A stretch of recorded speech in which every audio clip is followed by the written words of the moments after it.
지난 주간 우리 언론을 뜨겁게 달구었던 두 가지 화제성이 있는 소식 기사는 역시 우리가 계속 좀 염려하고 있는 어떤 신종 코로나 바이러스가 아닐까 싶습니다. 뭐 이제 여러 가지 이름을 불리다가 지금은 아예 코로나 19로 이제 공식 명명이 된 것 같은데, 많은 우려를 했지만 또 다행스럽게도 방역 당국의 여러 노력들과 또 국민들이 적극적으로 잘 참여해 주셔서 물론 여전히 우리가 경계심을 늦출 수는 없지만 비교적 잘 관리가 돼서 아직까지 큰 문제 없이 진행되고 있는 거 참 다행스럽게 생각하고 있고요. 또 이건 굉장히 해외에서도 모범적인 사례로 꼽히고 있는 것 같습니다. 근데 이게 약간 우리들에게 좀 우려스러운, 늘 걱정거리를 자아내는 소식이라고 할 때, 지난주에 우리들에게 너무 아주 놀라운 충격적인 어떤 사건이 벌어졌습니다. 우리 봉준호 감독이 아카데미에서 4개 상을 수상을 했죠. 사실 저도 이제 그날 이 실황을 지켜보기 위해서 이제 그 굉장히 내내 봤는데 굉장히 오래 하더라고요. 설마 했는데 각본상을 받더니, 국제 장편 영화제 상을 받더니 감독상까지 받고요. 야, 정말 했는데 잠깐 제가 졸았거든요. 근데 이제 갑자기 게시를 받았는지 깨가지고 작품상까지 수상하는 걸 이제 현장에 보면서 말할 수 없는 감격을 느끼게 되었습니다. 본 감독님에게 되게 죄송하지만 뭐 제가 좋아하는 장르의 영화는 아니었지만 그럼에도 불구하고 너무 우리에게 참 의미가 있는 그런 특별한 순간이었습니다. 특별히 이 시상식 있고 난 다음에 여기에 대해 발빠르게 대응하는 분들이 있었는데요. 특별히 정치인분들이 여기에 대해서 아주 민감하게 발빠르게 대응하셨습니다. 어떤 분은 생가를 복원하자는 분도 계시고요. 또 어떤 분은 동상을 세우자.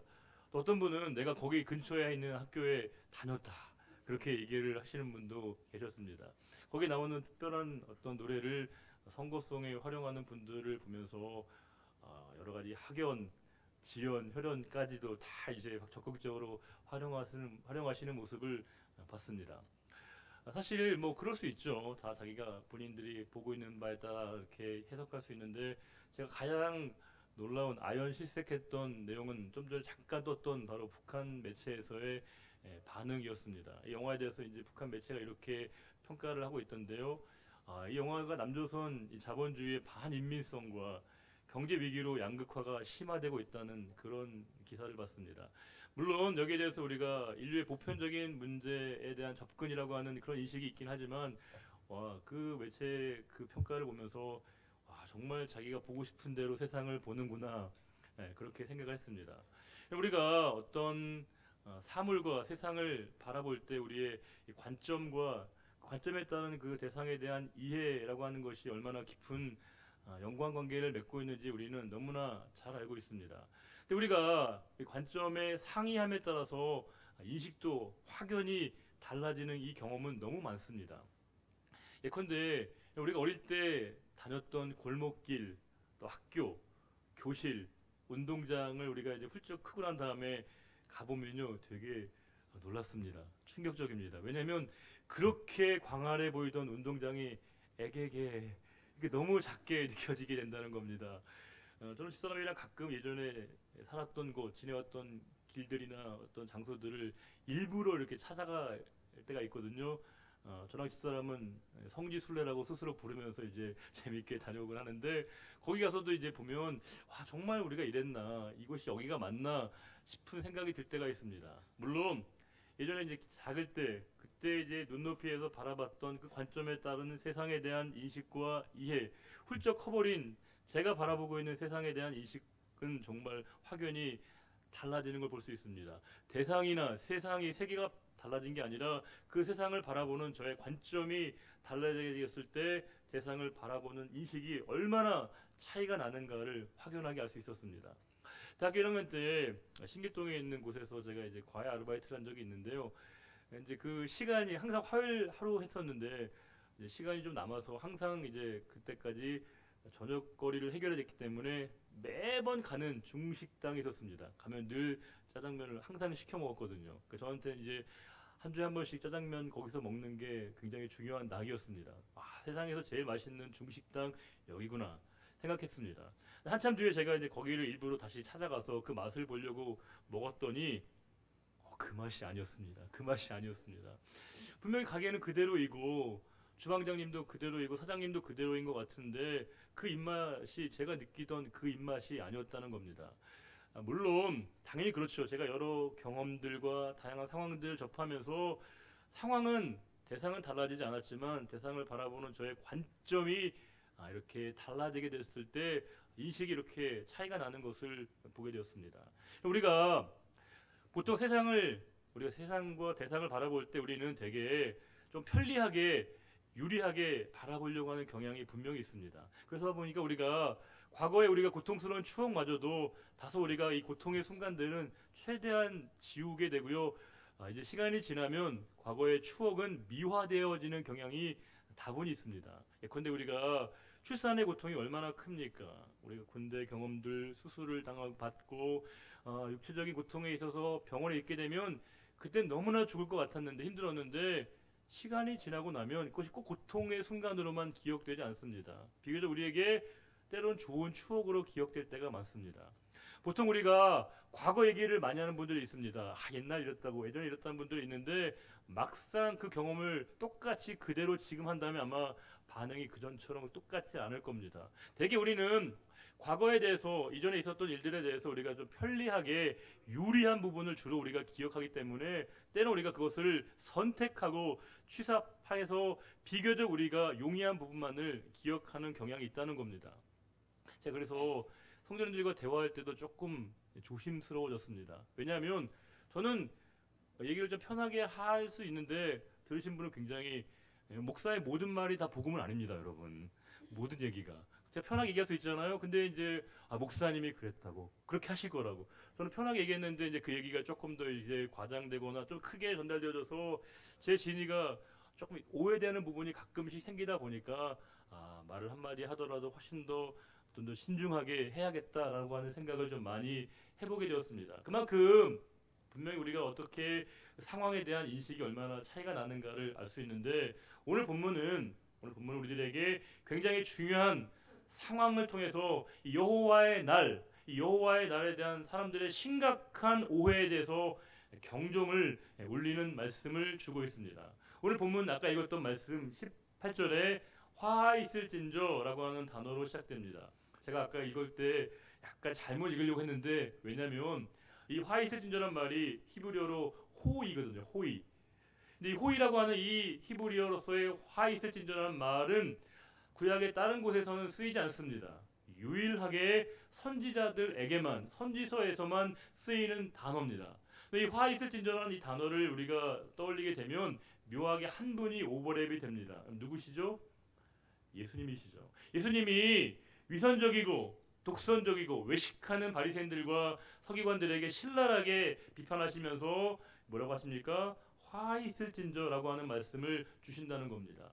그럼 이 화 있을진저, 이 호의라고 하는 단어가 쓰이고 있다는 건 뭔가 상당히 불길하고 안 좋은 일이 벌어지고 있다는 것을 짐작케 합니다. 그럼 애들이 되게 엄마 아빠 부모의 말을 잘 안 듣는 편이잖아요. 되게 고분고분하게 안 듣고 고집 부리고 말을 잘 그렇게 잘 안 듣는 경향이 많은데 소리를 지르고 화를 내도 안 들을 때 애들이 가끔 이제 방법을 좀 달리할 때가 있습니다. 예컨대 아이들에게 갑자기 존댓말을 쓰는 거죠. 계속 그렇게 누워 계실 거죠? 애들에게 물어봅니다. 그리고 아이들의 이름을 그냥 이름만 부르다가 아예 성까지 넣어서 부르면 애들이 상당히 긴장하는 걸 볼 수 있다는 겁니다. 이곳 상황은 이게 경보가 울린 거구나라고 생각해서 애들이 바짝 긴장하는 걸 볼 수 있습니다. 지금 이 화 있을진저 이 말에서의 표현은 앞으로 굉장히 심각하고 무거운 내용의 말씀이 전개될 것을 이야기해 주고 있습니다. 당시에 이 호세아가 말씀을 전했던 당시는 그 아모스 시대는 호세아와 동시대였다는 겁니다. 아모스가 말씀을 전했던 시대는 바로 여로보암 2세 시대였는데요. 그 시대는 그야말로 경제적인 최고의 호황기였습니다. 지천에 돈이 자본이 넘쳐나고 있는 그런 시대였다는 거죠. 돈이 너무 많아서 물론 자본이 넘쳐나지만 여전히 양극화가 심화되고 있는 그런 상황이었는데 이때 많은 사람들이 하나의 착각과 오해를 했습니다. 그들은 뭐냐면 이 경제적인 부강함과 윤택함이라고 하는 것이 자신들에게 주시는 하나님의 물질적인 축복이라고 그들이 오해했다는 것입니다. 우리가 기복 신앙과 기복주의적인 신앙은 우리가 비슷해 보이지만 유사해 보이지만 엄밀하게 차이가 있습니다. 기복 신앙은 절대자에 대한 믿음을 갖는 것이죠. 우리는 우리에게 주시는 이 복과 은혜가 하나님으로부터 비롯된다는 걸 알 수 있습니다. 믿고 있습니다. 그러하게 우리가 기복 신앙이라고 하는 건 지극히 당연한 겁니다. 우리는 하나님께 구하고 바라고 기도하는 이 마음을 갖는 거 지극히 정상적이고 마땅한 것이죠. 그러나 기복주의적인 신앙은 대상이 중요하지 않습니다. 내용만이 중요할 뿐입니다. 내가 얻고 싶은 그 항목 리스트만이 중요합니다. 기복신앙과 기복주의적 신앙의 가장 극명한 차이는 인격성의 유무라고 할 수 있습니다. 기복주의적인 신앙에는 인격성이 필요 없습니다. 하나님을 철저하게 비인격화 시킵니다. 하나님이 관심이 없습니다.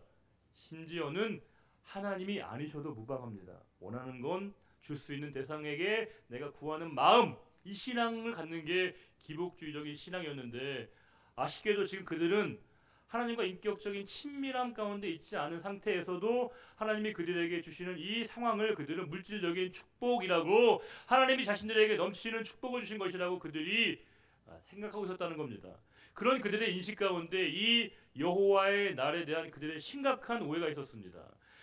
여호와의 날, 그들은 지금 경제적인 윤택함은 누리고 있었지만 그들에게 일말의 불안감을 지울 수 없는 게 있었는데 외부로부터의 침략이자 공격이었습니다. 지금은 너무 삶이 좋은데 언제든지 외부로부터 침략과 공격이 있을 것에 대한 두려움이 있었는데 여호와의 날이 되면 하나님이 그 모든 상황을 완전히 정리해 주시고 다 모든 것을 깨끗하게 완벽하게 하나님이 다 이렇게 조용하게 잠재우시는 날, 그날이 뭐냐? 여호와의 날이라고 그들이 생각했다는 겁니다. 여호와의 날은 우리를 위한 날이구나, 우리를 위해서 꼭 필요한 날이구나 그들이 생각했는데 하나님께서는 여호와의 날에 대한 그들의 오해가 얼마나 심각한 것인가를 그들에게 이렇게 일깨워주고 있습니다. 18절 말씀을 함께 읽어보겠습니다. 화 있을진저 여호와의 날을 사모하는 자여, 너희가 어찌하여 여호와의 날을 사모하느냐? 그 날은 어둠이요 빛이 아니라. 너희가 그 날을 이렇게 바라보고 사모하고 있는데 너희가 그럴 수 있는 게 아니다. 착각도 유분수다 이렇게 얘기하시는 겁니다. 그러면서 비유를 이렇게 사용하셔서 말씀하시는데요. 19절 20절도 읽어보겠습니다. 마치 사람이 사자를 피하다가 곰을 만나거나 혹은 집에 들어가서 손을 벽에 대었다가 뱀에게 물린 같도다. 여호와의 날은 빛없는 어둠이 아니며 빛남 없는 캄캄함이 아니냐. 이런 거죠. 지금 비유를 얘기하고 있는데요. 한 사람이 사자를 만났는데 사자를 피하려다가 뭘 만났냐면 곰을 만났다는 겁니다. 우리가 볼 때는 사자나 곰이나 거기서 거기 같은데 그들에게는 곰이 훨씬 더 두렵게 여겨졌다는 겁니다.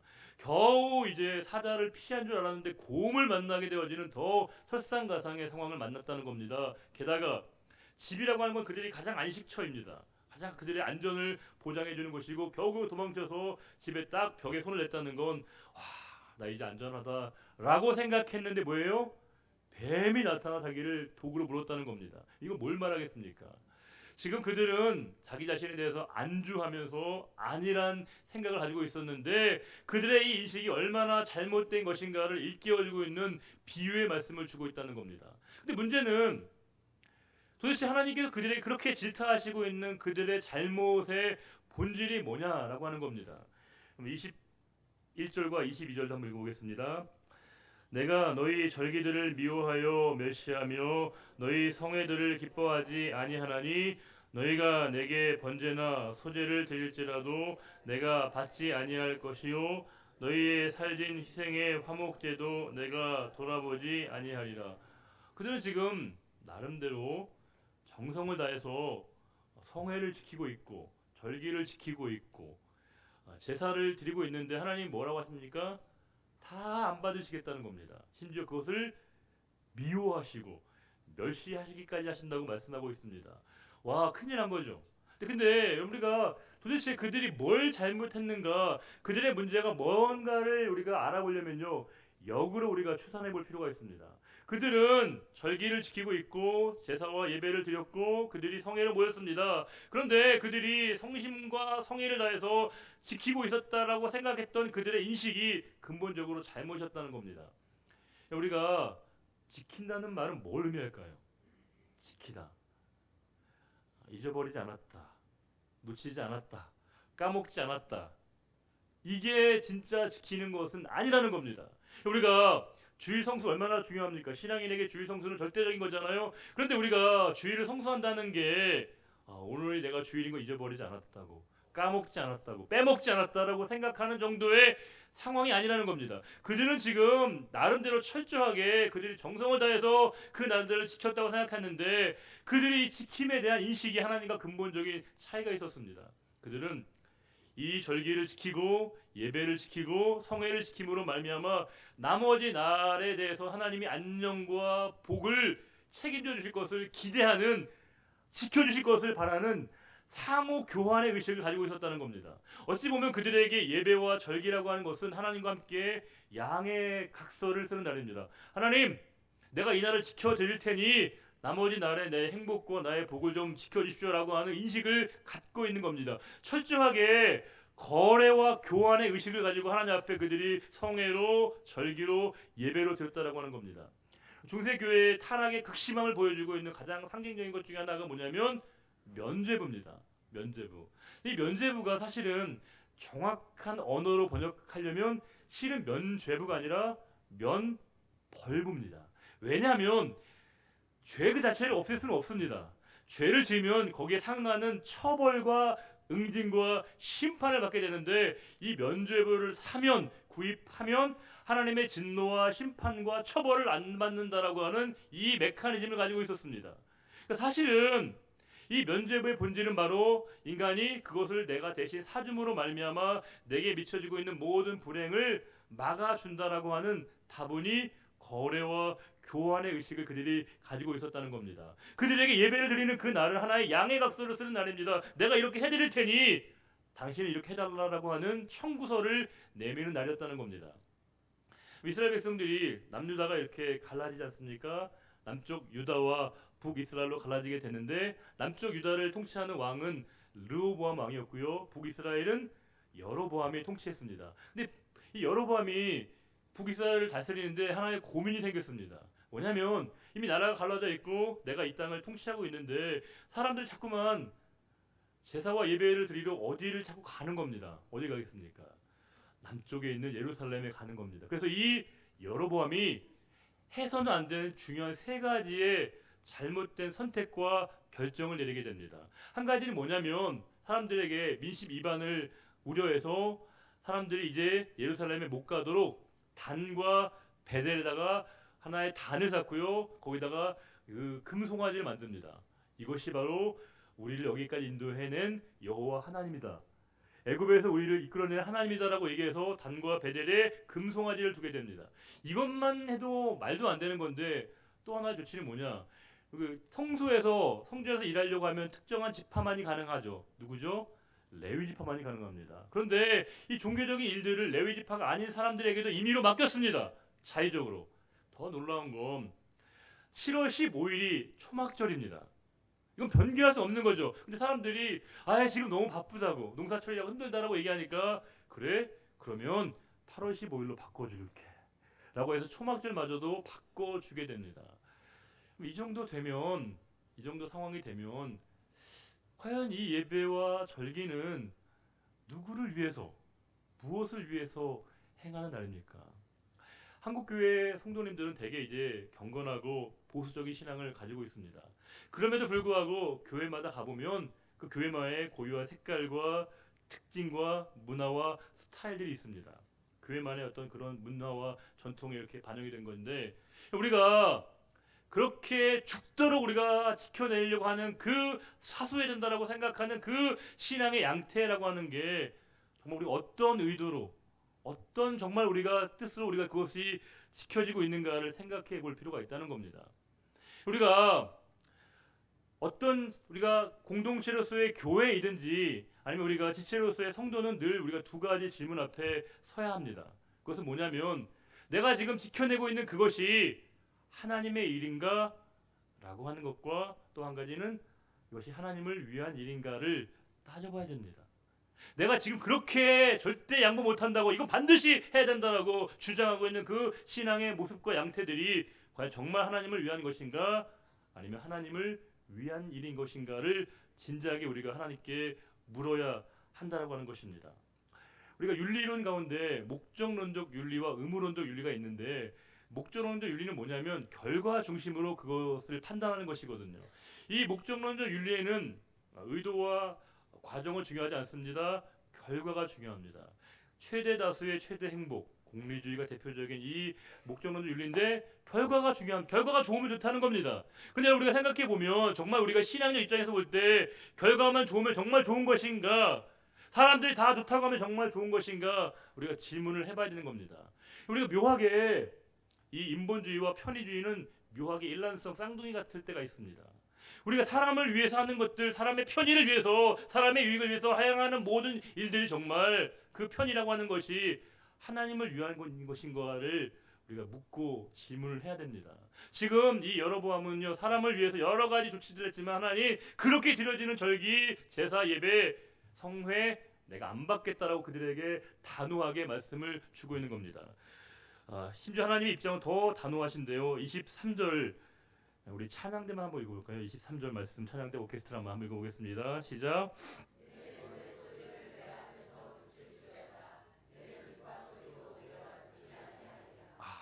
좀 부담스럽죠 여러분. 예배 안 받으시는 것뿐만이 아니라 하나님이 아예 찬송과 찬양과 악기도 안 받으신다고 말씀하시는 겁니다.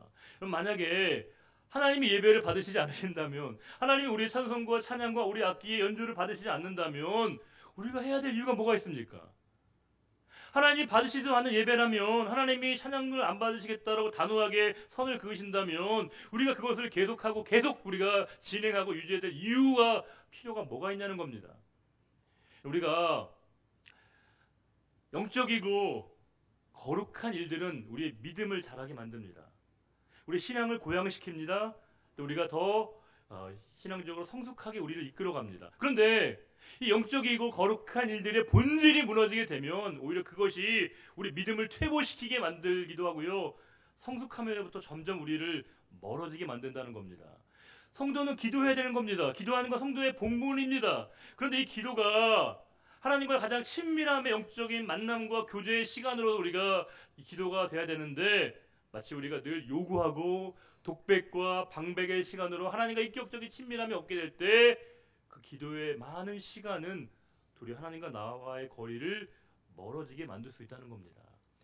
찬양, 우리가 이 찬양이라고 하는 것이 하나님의 임재 안에서 흘러나오는 그런 찬양이 되어야 되지 이 찬양이 내 노래 실력을 과시한다든지 내 음악적 능력을 표현하는 것으로 생각되어지게 될 때 하나님 그 찬양 안 받으시겠다는 겁니다. 봉사와 섬김 마찬가지입니다. 섬김과 봉사가 하나님의 은혜에 대한 감사와 감격에 대한 표현이 아니라 자기를 과시하거나 드러내거나 자기 의로움을 표현하는 것으로 생각되어지게 될 때 하나님 그거 안 받으시겠다는 겁니다. 우리에게 예배가 되지 못하면 예배는 하나의 예의로 끝날 수 있습니다. 예절로 끝날 수 있습니다. 우리가 이 주일이 주일되지 못하면 주일이 도리어 우리들에게 하나의 기념일과 공휴일로 끝날 수밖에 없다는 겁니다. 하나님은 단호하게 그들의 잘못된 행태를 지적하시면서 다시 그들에게 해결책을 제시하실 말씀을 24절에 이렇게 주고 계십니다. 24절 읽어보겠습니다. 오직 정의를 물같이 공의를 마르지 않는 강같이 흐르게 할지어다. 대학 시절부터 많이 들었던 말씀이고요. 또 이제 그 학생 운동권에서 이 말씀을 자주 많이 인용했던 대표적인 아모스서를 대표하는 말씀입니다. 이 말씀에서 우리가 정의라고 하는 건 미시파트이고요. 공의는 ጼ데카입니다. 이걸 좀 어려운 개념이긴 하지만 이 미시파트 정의는 사법적 질서를 얘기하는 것이고요. 이 ጼ데카 공의라고 하는 것은 하나님의 그런 통치, 하나님의 행정권, 이게 사법과 행정이라고 우리가 생각할 때 하나님의 정의와 공의는 그런 관점으로 우리가 이해할 수 있습니다. 근데 우리가 이 말씀에서 우리가 유념해야 될 것은 뭐냐면 이 오직이란 단어를 원래 원문을 보게 되면 오직이라는 말로 번역하는 건 그렇게 적절하지 않다는 겁니다. 원래 말씀은 그러나 대신에 이런 뜻에 가깝다는 겁니다. 너희가 이렇게 하면 하나님이 이걸 받지 않으시고 싫어하시고 경멸하시겠다라고 말씀하시면서 그러나 대신에 너희에게 정의를 물같이 공의를 마르지 않는 것 같이 흐르게 한다면 내가 너희 예배 받으시겠다라고 하시는 하나님의 뜻이 담겨져 있습니다. 이 말씀에서 중요한 건 뭐냐면요. 이 팔레스타인의 지형적 구조를 보게 되면 거기에 비가 되게 안 내리는 지역이거든요. 근데 이제 가끔씩 비가 내리면 뭐가 생기냐면 하나의 시내가 생깁니다. 천이 생깁니다. 그걸 뭐라고 부르냐면 간헐천이 생깁니다. 그러니까 이건 간헐천은 때론 시내가 되기도 했다가 안 되기도 하고 있다가 없어지는 겁니다. 그런데 여기서는 정의와 공의가 너희들에게 간헐천이 아니라 뭐예요? 강물같이 흐르게 한다는 건 뭐냐면 언제나 정의와 공의가 너희들에게 동일하게 언제나 흘러나와야 된다는 것을 이야기하고 있습니다. 이때는 이렇고 저때는 저렇고 하는 게 아닙니다. 가끔 우리가 정의와 공의를 조금 더 많이 강조하고 부각시키는 분들이 있습니다. 바른 소리, 입 바른 소리 하는 분들이 많습니다. 그런데 우리가 이 정의와 공의를 주장하는 그 입장에서의 이 입장은요, 어느 때는 우리가 이렇고 저렇고 상황에 따라 달라지면 안 된다는 겁니다. 아쉽게도 우리가 정의와 공의를 강조하는 분들일수록요, 자기 성찰과 자기 비판과 자기 검증과 자기 부인이 훨씬 더 우리에게 중요하다는 겁니다. 우리는 되게 묘하게 자기 자신과 나하고 가까운 분들에게는 지나치게 관대합니다. 우호적입니다. 근데 나하고 마음에 안 드는 사람에게는요, 너무 가혹합니다. 너무 잔인할 정도로 상대방에게 우리에게 그 잣대를 들일 때가 있다는 겁니다. 그러나 여기서는 이 정의와 공의가 누구에겐 이렇고 저렇고 있어지고 모든 상황이 달라지게 되는 것은 하나님의 뜻이 아니라는 겁니다. 하나님은 정의와 공의가 언제나 강물같이 흐르는 것, 그것이 하나님의 뜻이라고 우리에게 분명하게 말씀해주고 있습니다. 우리는 가끔 나쁜 일 생각할 때 있지 않습니까? 나쁜 일, 좋은 일, 나쁜 일 가운데 우리가 생각하는 나쁜 일은 뭘까요? 내가 마음에 안 들고 나에게 뭔가 불리해지고 나에게 안 좋은 일이 벌어질 때 우리는 흔히 나쁜 일이라고 생각합니다. 그런데 진짜 나쁜 일은 뭘까요? 우리에게 나쁜 일은요, 우리가 원하지 않는 나쁜 환경과 상황이 되어지는 것보다 우리가 훨씬 더 경계해야 될 것은 뭐냐면요, 우리가 원하지 않는, 우리가 나쁜 존재가 되어져 가는 것에 대한 우리의 경계심이 우리에게 훨씬 더 필요하다라고 하는 사실입니다. 예수님은요, 옳은 소리를 외치셨으면서 올바른 방향으로 나아가셨습니다. 그런데 우리는 우리의 말과 우리의 인격이, 우리의 소리와 인격이 좀 방향이 달라 보일 때가 많다는 겁니다. 한 사람의 말의 무게감은 소리의 크기, 성량에 있는 게 아니죠.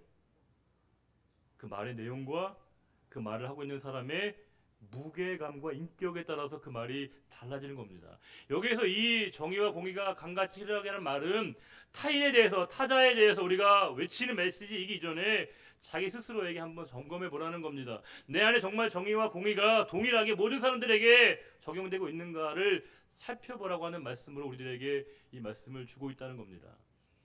믿음은, 우리가 믿음은 일관성을 얘기합니다. 믿음은 연속성을 얘기합니다. 이랬다 저랬다, 이땐 이렇고 이땐 저렇고 상황에 따라 달라지는 건 믿음이 아니겠죠. 내가 일관되게 동일되게 그 일들을 계속하는 이유가 뭐냐? 믿음으로 설명해내는 게 바로 성도들이라고 하는 겁니다. 여기 말씀은 정의와 공의가 제한적이거나 조건적이 된다면 그것은 바로 진짜 정의와 공의가 아니라는 것을 우리들에게 일깨워주고 있습니다. 그러면서 진짜 정의와 공의는 믿음 위에서 많이 가능하다는 겁니다.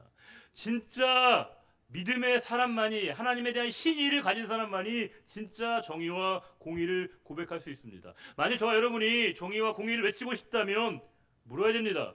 내가 과연 믿음의 터 위에 있는 것인가? 내가 하나님을 향한 신의의 터 위에서 내가 정의와 공의를 외치고 있는가를 살펴봐야 됩니다. 그럴 때만이 하나님 우리들에게 그 예배를 받으시고 그 절기를 통해서 우리가 드리는 기도와 찬양과 경배를 받으시겠다고 우리에게 분명하게 말씀을 통해서 일러주고 계십니다. 다시금 이 아모스서를 통해서 주시는 하나님의 말씀을 마음에 새기시면서 우리 21절부터 우리 24절까지 말씀을 한 번만 더 같이 읽어보도록 하겠습니다. 21절부터 24절입니다. 내가 너희 절기들을 미워하여 멸시하며 너희 성회들을 기뻐하지 아니하나니 너희가 내게 번제나 소제를 드릴지라도 내가 받지 아니할 것이요 너희의 살진 희생의 화목제도 내가 돌아보지 아니하리라. 내 노래소리를 내 앞에서 그칠지어다 내 빗바소리도 내가 듣지 아니하리라. 오직 정의를 물같이 공의를 마르지 않는 강같이 흐르게 할지어다. 아멘. 하나님 아버지, 우리는 정의와 공의를 외치면서도 하나님의 선의는 잊어버릴 때가 종종 있습니다. 또 우리의 이 정의와 공의의 외침이 믿음 위에서 기반하지 못할 때가 있습니다. 너무나 자기적으로, 자의적으로, 주관적으로 이 정의와 공의의 잣대가 움직일 때가 있습니다. 오늘 말씀은 정의와 공의가 강같이 흐르도록 되어질 때만이 하나님이 우리의 예배를 받으시고 우리에게 향하시는 하나님의 뜻을 온전히 아시겠다고 알려주시겠다고 말씀하셨사오니 지금 우리가 이 시간도 이 말씀에 의지해서 온전히 우리의 삶의 자리 가운데 하나님이 기뻐하시는 그 삶의 자리로 나아가기를 원합니다.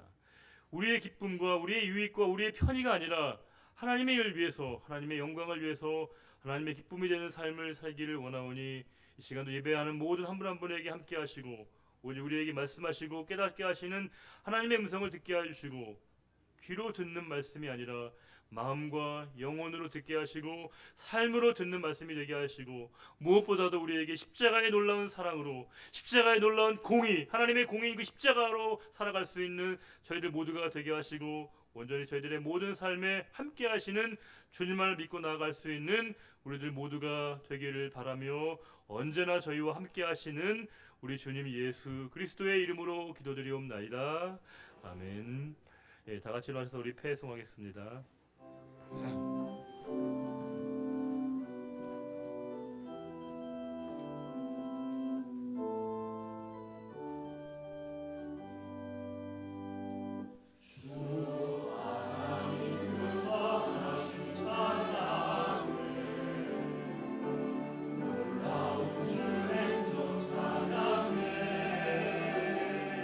주님의 사랑이 나는 넘친 거네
주시고 너를 지키시기를 원하며 여호와는 그 얼굴을 내게 비추사 은혜 베푸시기를 원하며 여호와는 그 얼굴을 내게로 향하여 드사 평강 주시기를 원하노라. 이제 우리 주 예수 그리스도의 은혜와 하나님의 사랑과 성령의 내주 인도 교통 충만케 하심이 오직 우리 삶의 자리 가운데 하나님의 정의와 공의와 선의를 따라 살아가기로 다짐하는 우리의 거룩한 결단과 그 믿음의 고백 위에 이제로부터 영원히 함께해 주시기를 간절히 축원하옵나이다. 아멘.